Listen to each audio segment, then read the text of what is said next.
Ahora vamos a dar la bienvenida al doctor Alex Lazón Ayala. El doctor ahora nos va a deleitar con el tema de fluidos y vasopresores fuera del área crítica. Doctor, buenos días. ¿Qué tal? Buenos días.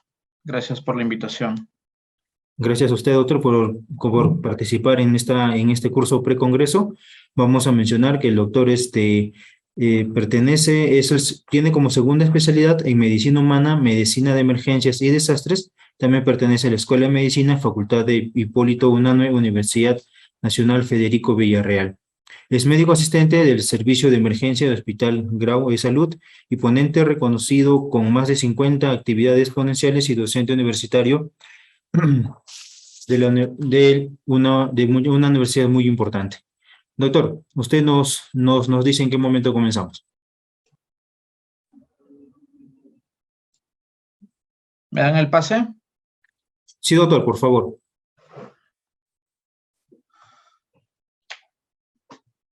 Entonces, como mucha de la realidad que hay en el Perú, muchísima de la realidad que hay en nuestra capital, no todos los hospitales, no todos los centros de salud tienen pues una forma de monitorizar al paciente. A veces lo único que tenemos son vías periféricas, uno o dos frascos de suero, de repente por ahí una forma de diluirlo con dextrosa, un Volutrol por ahí, ¿no? A veces ni monitor tenemos, a veces solamente tenemos nuestras manos, nuestros oídos y nuestros ojos para ver cuál es la situación del paciente, ¿ok? Pero creo que en todas las postas, en todos los centros y en todos los hospitales de segunda eh, ¿cómo se dice? Mis hospitales de tercer nivel, los hospitales de segundo nivel, los hospitales 2.2, 2.1, ¿no? O 1.4, 1.3, ¿no? Los centros de salud tienen por lo menos un estetoscopio y tienen un tensiómetro, ¿ok? Esa realidad es en todo el Perú y sobre todo, ¿no? En los lugares más profundos de nuestras regiones. Incluso aquí en Lima mismo, ¿no? Aquí en Lima donde estamos, donde yo estoy, laborando, en la periferia, ¿no? Existen lugares donde no hay nada, ¿no? De repente es la escasez y es la forma como se administra, se gestiona, ¿no? Los centros de salud. Necesitamos mucho apoyo, ¿correcto? Mucha logística. Entonces, yo me acuerdo mucho de un casito que tuve cuando estaba trabajando en periferia, ¿no? Hace ya muchos años, ¿correcto? Y lo comparto con ustedes. Es un paciente de 71 años, agricultor, un paciente sin antecedentes conocidos, en los cuales los familiares lo encuentran pues en su casa, somnoliento, febril, con las mucosas secas, ¿no? Y decían que hace 3 días refería que tenía dolor al orinar. El paciente tenía una presión de 60-30, una frecuencia cardíaca en 124, una respiratoria en 22, una temperatura en 39.8. Afortunadamente la saturación estaba bien, con 96% al FIO ambiental. Lógicamente estaba somnoliento, con las mucosas muy secas, los ríos cardíacos eran rítmicos, taquicárdicos, el murmullo vesicular en ese momento pasaba bien en ambos cuerpos pulmonares, los pulmones estaban limpios, pero el abdomen estaba blando, pero doloroso en hipogastrio y se palpaba globo vesical, ¿correcto? En la parte genitourinaria se colocó la sonda vesical por la presencia del globo y se detecta pues una orina maloliente, muy maloliente, de aspecto purulento. Y neurológicamente, como les repito, estaba somnoliento y a pesar que no tenía focalización, su escala de Glasgow estaba por debajo de 14, ¿correcto? Entonces, ¿qué hacemos acá? ¿Qué hacemos? Es un varón, tiene muchos factores de riesgo solamente por el hecho de ser varón y de ser adulto mayor. ¿Problemas? ¿Problemas de qué tipo? Prostáticos generalmente. ¿Correcto? Estamos ahí. Vamos pensando. ¿Qué cosa puede ser? Orina maloliente, disuria de hace 3 días y en ese momento llega hipotenso con una frecuencia muy alta y febril. Se le coloca la sonda vesical, ¿no? O una sonda Nelaton, ¿no? O una sonda Nelaton en ese momento para poder descargar esa orina que está infectada en la vejiga, y notamos que la orina está maloliente, con un aspecto muy purulento, ¿correcto? Existen orinas que tienen ese aspecto, espesas, amarillo, verdosas, ¿no? O muy cargadas y huelen muy mal. Evidentemente estamos ante un cuadro de una infección urinaria, pero no es solamente una infección urinaria, ¿correcto? Es una infección urinaria, sí, pero que ha avanzado más. ¿Por qué? Porque tiene una presión baja, tiene una frecuencia cardíaca alta, pero sobre todo tiene trastorno de conciencia. El paciente estará en shock. ¿Podemos decir que está en shock?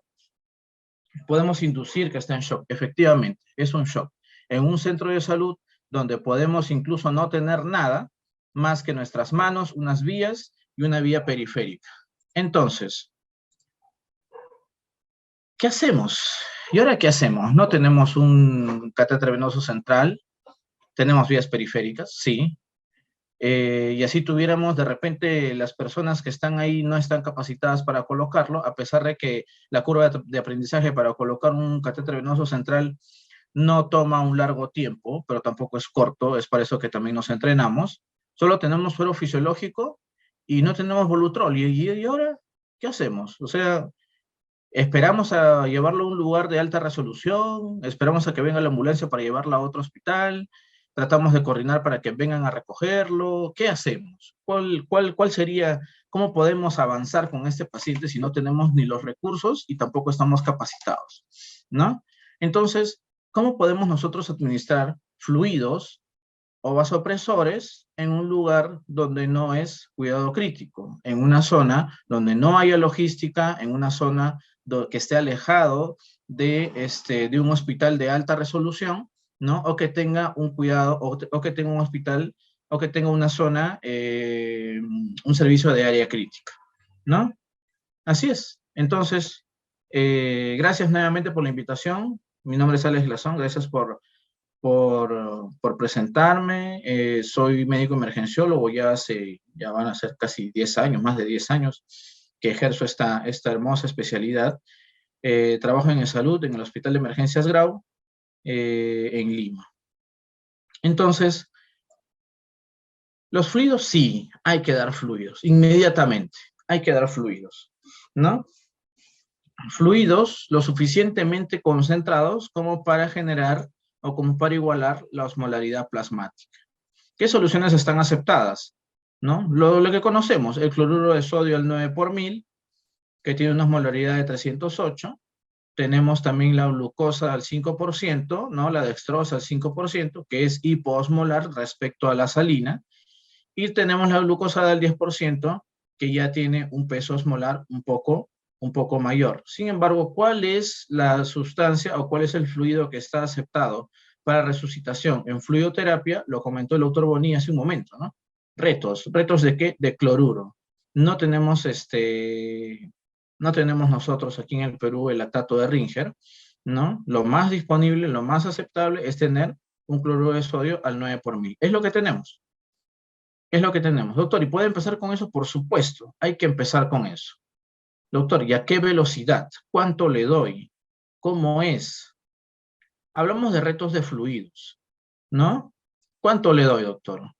¿Le doy fluidos? Sí, pero no demasiado.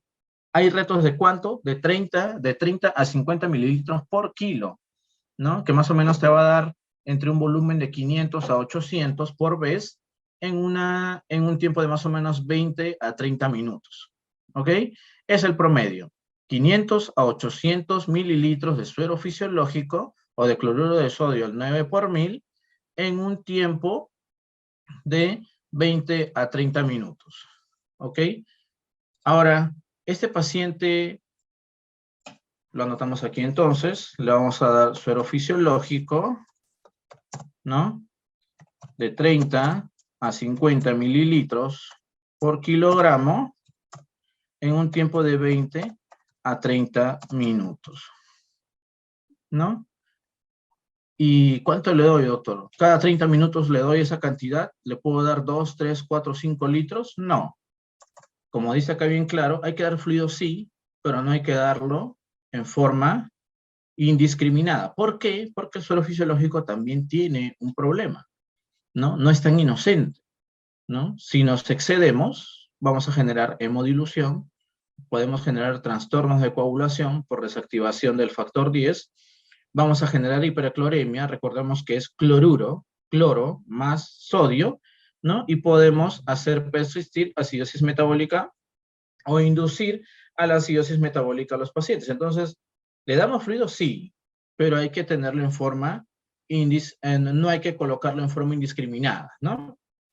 Entonces, la siguiente pregunta sería, en esos 20 a 30 minutos, espero a que se infunda todo.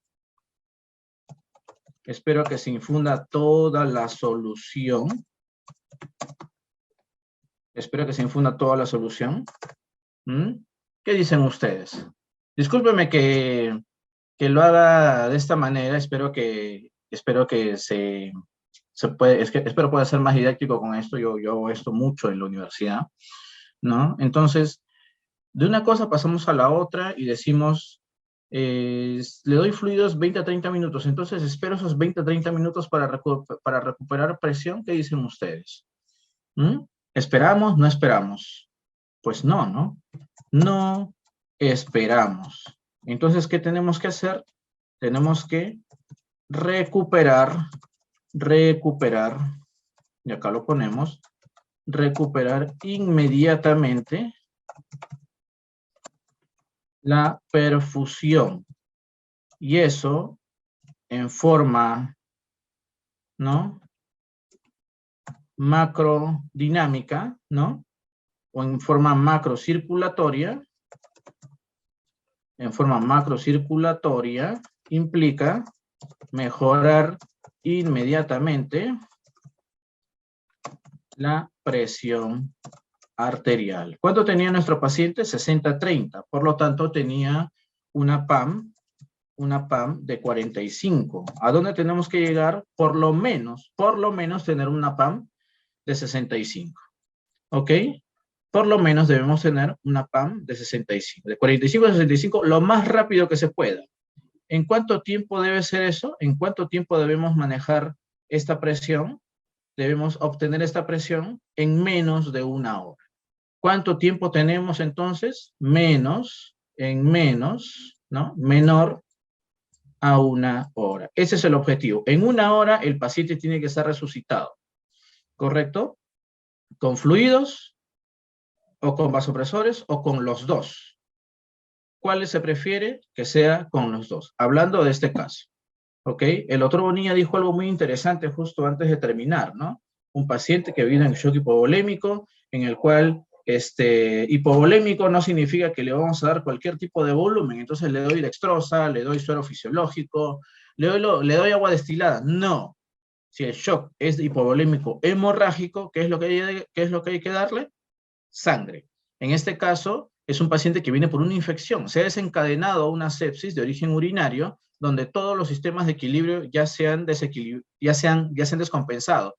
Se ha desequilibrado la homeostasis y por lo tanto el paciente está vasodilatado. Los vasos están grandes, no existe presión, no existe tensión vascular.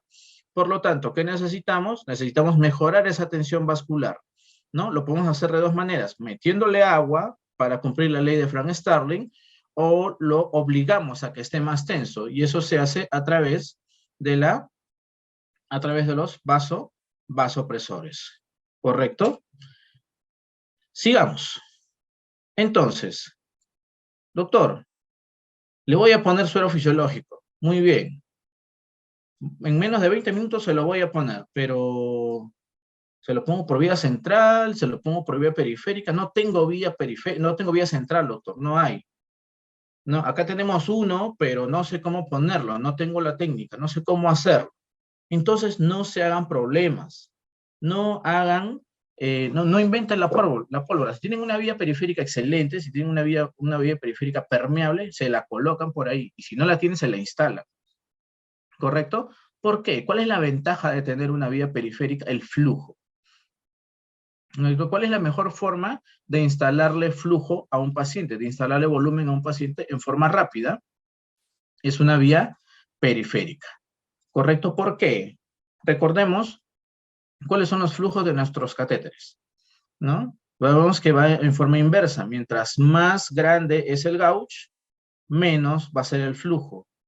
Mientras más pequeño sea el gauge, el número me refiero, mayor va a ser el flujo. Entonces comparemos un 14G, ¿no? Que tiene un diámetro de 2.1 milímetros, ¿no? Lo comparamos con un 20G, que tiene un diámetro de 1.1 milímetros.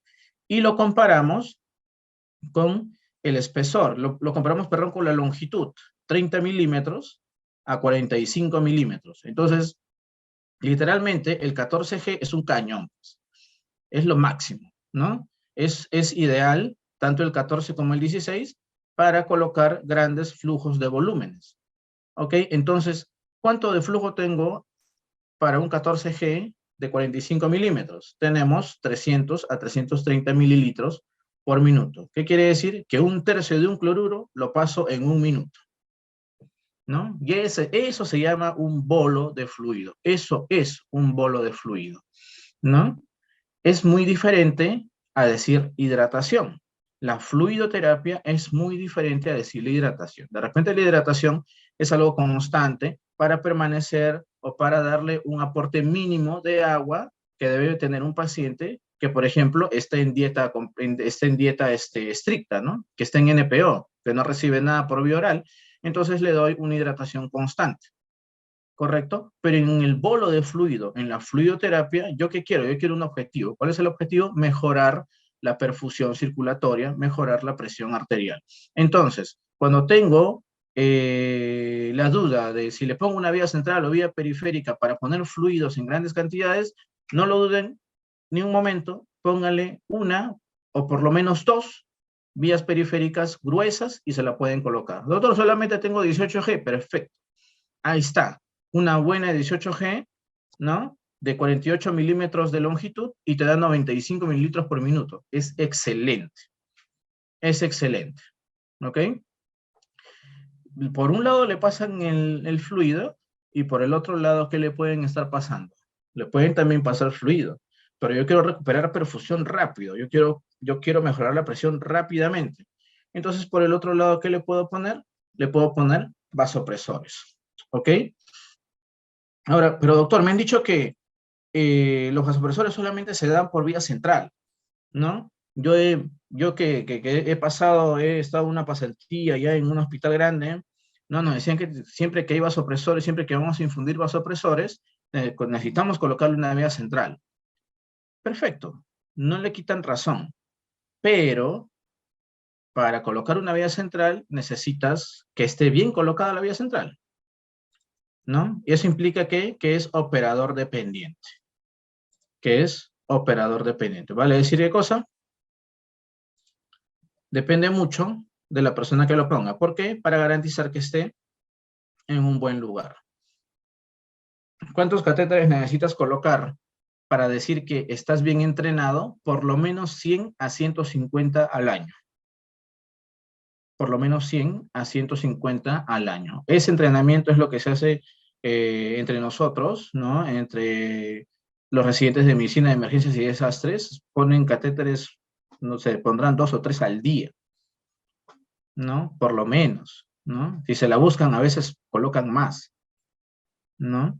Entonces, implica una curva de aprendizaje, por supuesto. La residencia de emergencias y desastres es de 3 a 4 años, ¿no? 3 años en la mayoría, 4 años en otros hospitales, en otras universidades, pero necesita una curva de aprendizaje, ¿correcto?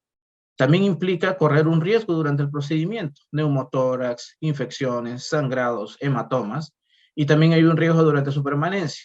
¿Cuáles son? Embolias, obstrucciones y sobre todo infecciones. ¿Correcto? Ahora, ¿será un flujo conveniente? ¿Nos dará el flujo que yo quiero? ¿Mm? Miren este diámetro, que es un 14G, es el mismo 14G del anterior. Miren, es el mismo 14G, pero es diferente longitud. La longitud de aquí es mayor. Estamos hablando de casi 30 centímetros, ¿no?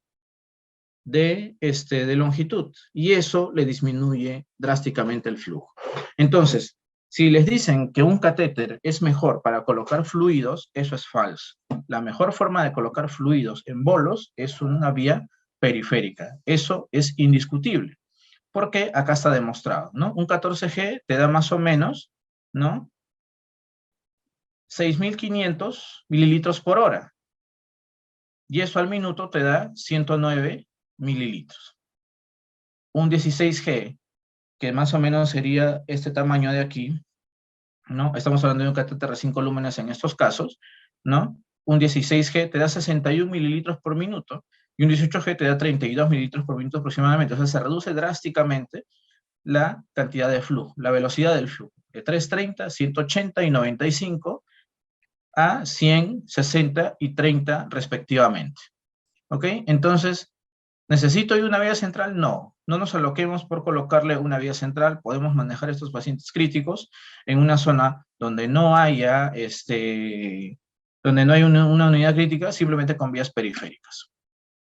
Ya, doctor, ya habló mucho de fluidos usted.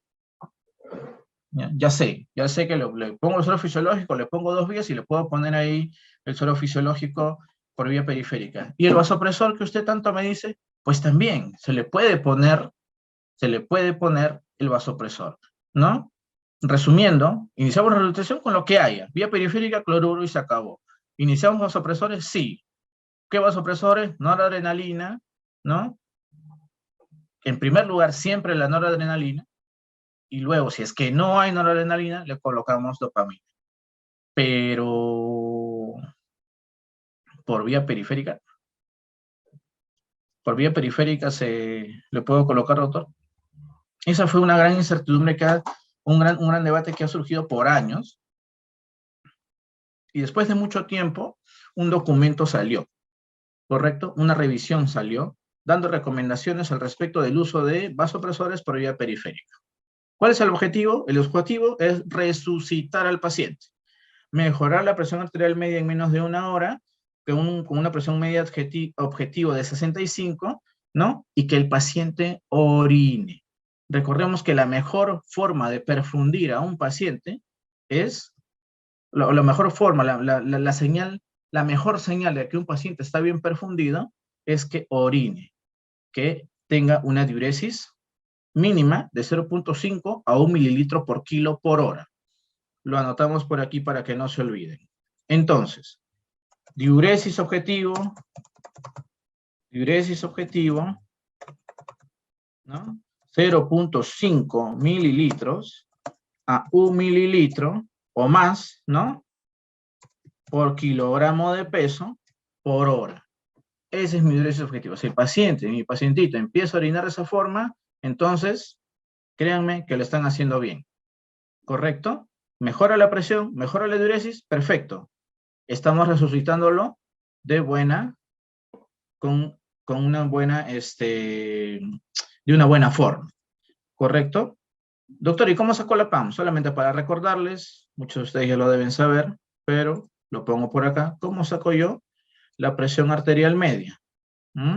Presión arterial media es presión arterial sistólica más 2 veces la presión arterial diastólica y todo eso entre 3. Esta es la presión arterial media. ¿Necesito un monitor para hacer esto? No. Solamente mis manos, mi tensiómetro y mi estetoscopio. Nada más. ¿Correcto? ¿En cuánto tiempo debo yo lograr este objetivo? Este objetivo en 1 hora. Es todo lo que necesito.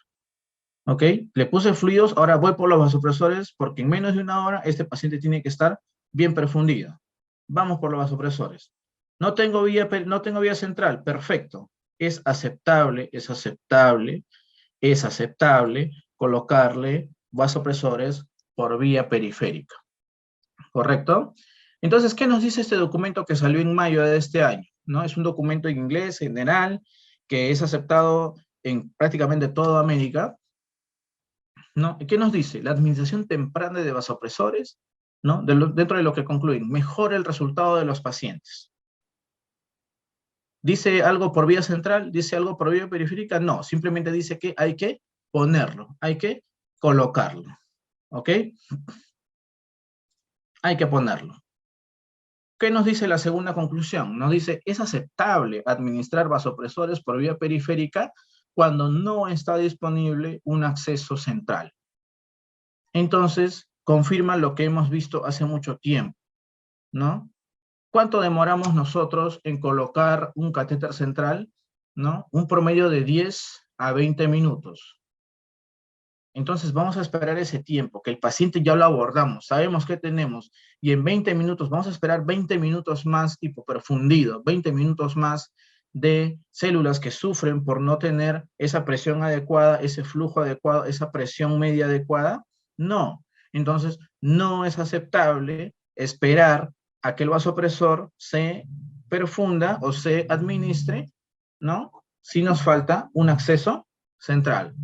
¿Qué tenemos que hacer? Colocarlo en forma paralela.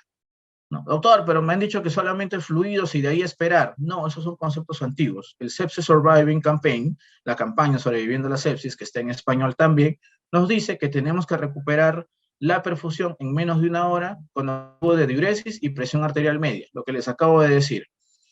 ¿Hay que hacerlo solamente con vía central? Hay que hacerlo, pero si es que no hay, es aceptable colocarlo por vía periférica. ¿Ok? ¿Qué también nos dice? ¿Cuál es la tercera conclusión? Que la lesión por extravasación de los vasopresores administrados por vía periférica en realidad es poco común, ¿no? Después de ver tantos estudios y metaanálisis, llegan a esa conclusión. ¿Hay extravasación? Sí, pero es poco común, ¿no?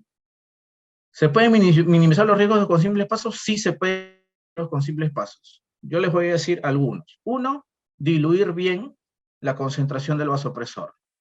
2, si es que ya encontré el objetivo, ir bajándole poco a poco la velocidad de infusión, ¿correcto?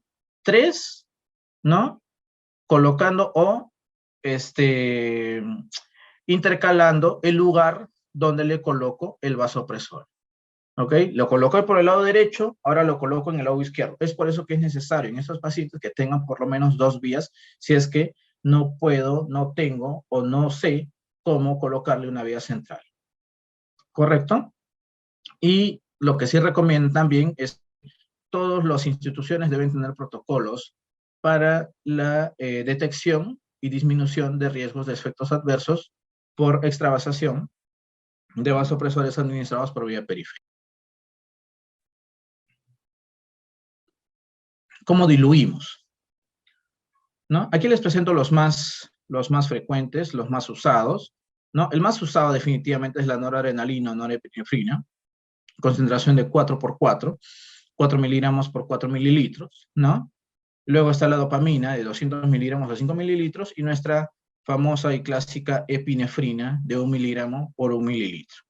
¿Correcto? En sus insertos, cuando ustedes lo lean, en sus insertos no distingue si es que debemos colocarlo con dextrosa o con cloruro. Te dicen, lo puedes diluir con cualquiera de los dos. Sin embargo, ¿no? Existen algunos análisis en los cuales las ventajas de diluirlo con dextrosa, en el cual el medicamento se inactiva en mayor tiempo. En cloruro de sodio, el medicamento se inactiva en poco tiempo. Entonces, la dextrosa debería ser la solución de dilución de los vasopresores.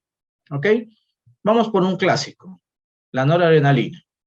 ¿Ok? Vamos a colocar noradrenalina por vía periférica. Lo diluimos con dextrosa, lo diluimos con dextrosa al 5%. Y recordamos que más o menos 1 mililitro de solución, ¿qué cosa tiene?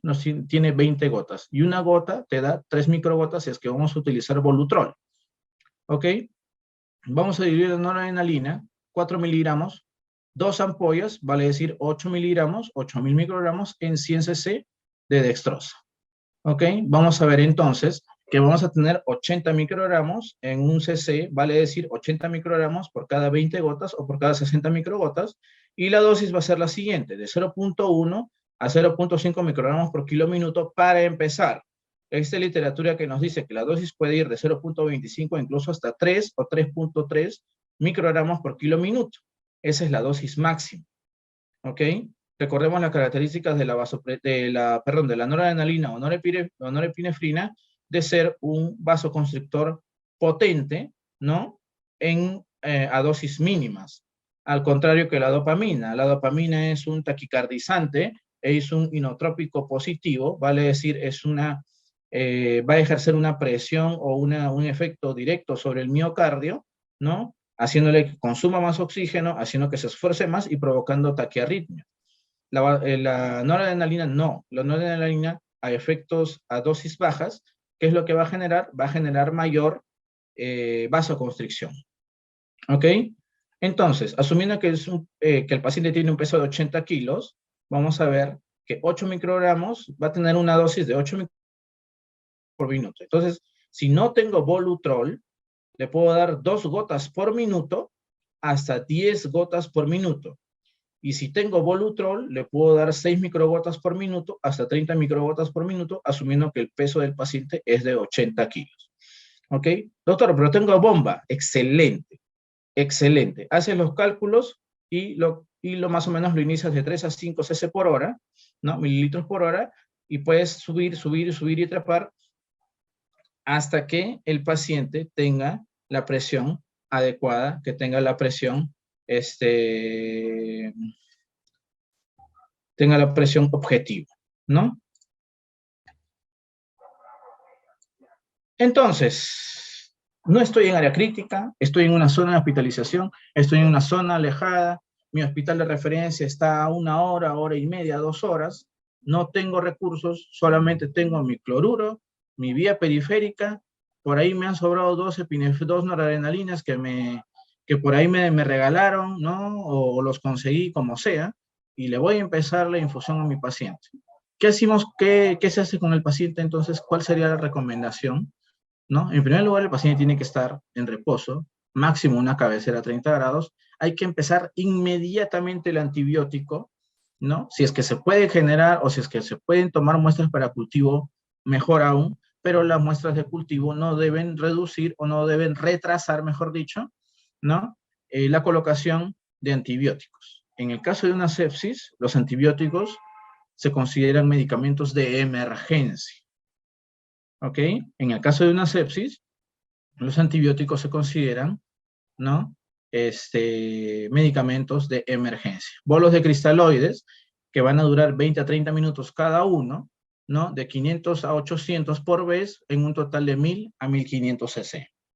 Y la noradrenalina, en este caso, que es el vasopresor que estamos usando, por vía periférica, por goteo, por microgoteo, y si es posible, en bomba, diluyendo 2 en 100 de dextrosa. La dopamina también es 2 en 100 de dextrosa, y la adrenalina, si es que no tengo, ¿no? Si es que no tengo norepinefrina, no tengo dopamina, le puedo poner noradrenalina, ¿correcto? Puede ser una ampolla en 100, ¿no? O nosotros que a veces, si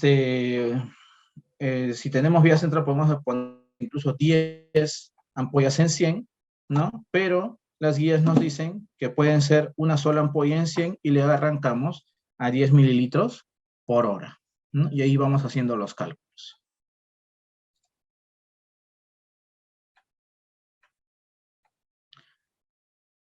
Sería todo. Muchas gracias. ¿Puedo empezar a leer las preguntas? Que me diga, por favor, el administrador.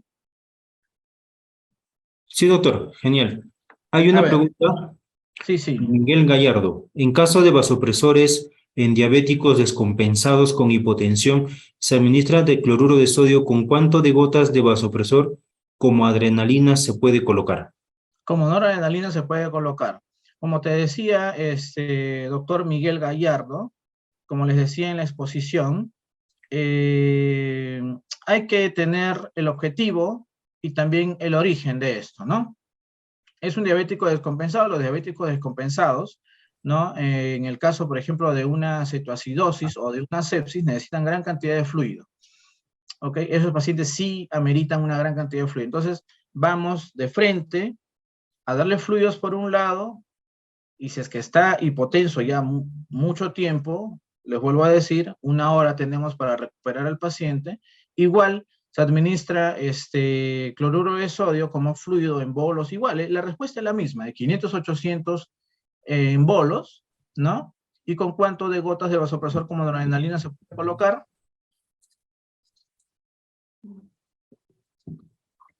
Ya, eso habíamos dicho, ¿no? Pues vamos a empezarle de repente con 10 gotas, gotas, he dicho gotas, ¿no? Las gotas normales que salen del cloruro, ¿no? Porque recordemos que el volutrol te da microgotas y el cloruro con su venoclisis estándar te da gotas, ¿no? Podemos arrancar con 10 a 15 gotas por minuto, la dosis siempre es por minuto, ¿ok? Bolos de cloruro, 500 por vez, 800 por vez, y la dilución, si es que no tengo ni microgotero ni bomba, de 10, 15 o hasta 20 gotas por minuto. ¿Qué antibiótico se utiliza? Bueno, antibiótico terapia es un tema bastante amplio, ¿no? Antibiótico terapia es un tema bastante amplio. Va a depender mucho del origen de la sepsis, ¿no? Y si es que no sé cuál es el origen de la sepsis, si es que no sé si es, no sé si es neurológico, respiratorio, gastrointestinal, no sé si es urinario, ¿no?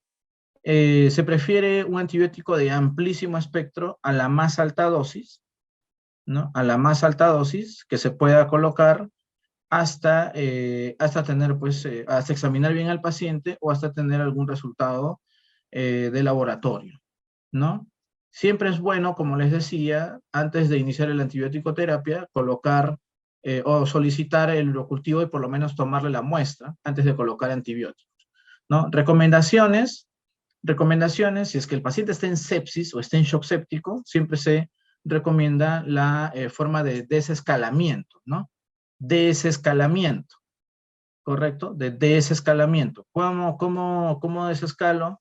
Del antibiótico más potente que tenga en mi servicio, y de ahí, de acuerdo a los resultados de los cultivos, ¿no? Voy cambiando hacia un antibiótico menos, por decirlo así, menos potente, ¿no? Puedo arrancar con imipenem, puedo arrancar con meropenem. Si es que no tengo ninguno de esos, puedo arrancar con ceftriaxona, ¿no? 2 gramos completitos, ¿no?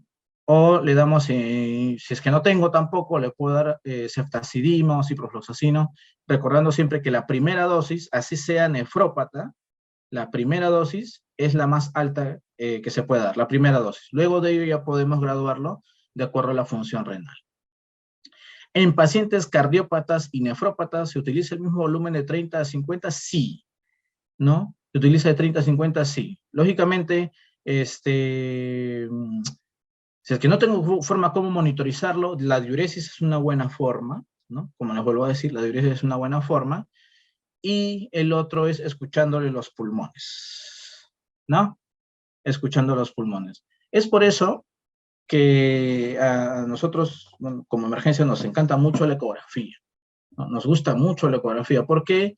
Porque yo le puedo escuchar los pulmones o le puedo poner el transductor en la espalda del paciente, ¿no? Es que incluso existe un protocolo, ¿no? En el cual, si no puedo chequear lo que es la vena cava, o no puedo chequear lo que es el corazón o la motilidad cardíaca, ¿qué puedo hacer? Puedo o debo escuchar o debo insonar los pulmones. ¿Para qué? Para buscar líneas B, ¿no? ¿Qué son líneas B? Son unas líneas rectas, ¿no? Hiperecogénicas que salen desde la pleura y se van hasta abajo y que cruzan las líneas A. Es una forma de verlo, ¿ok? Pero en estos casos no tengo el equipo, ¿no? Suponiendo que no estoy en un área crítica, no tengo el equipo o no tengo la experticia, ¿no? ¿Qué puedo hacer? Escucho al paciente, ¿no? Lo escucho al paciente. ¿Qué hago? Le pongo bolos, ¿no? Al mismo tiempo, les vuelvo a decir, al mismo tiempo que le pongo el vasopresor, le pongo bolos, ¿no? Y le voy escuchando las bases de los pulmones. ¿Hasta qué? Hasta que aparezcan crépitos. ¿Correcto? ¿No? Los crépitos se escuchan y también se ven. ¿Cómo se dice crépito en el idioma ecográfico? Se dice línea B. ¿Cuál es la ventaja? Que la línea B, las líneas B, aparecen mucho antes que los crépitos. ¿Sí? ¿Me dejo entender? Es por eso la ventaja de la ecografía. Es por eso la ventaja de la ecografía. Genial, doctor. Muchas gracias. Muy amable por sus por sus datos, muy práctico, muy dinámico también. Muchas gracias también a los participantes que están de varios departamentos también. La verdad que estamos muy contentos de poder contar con la presencia de todos. Muy amable, doctor, muchas gracias.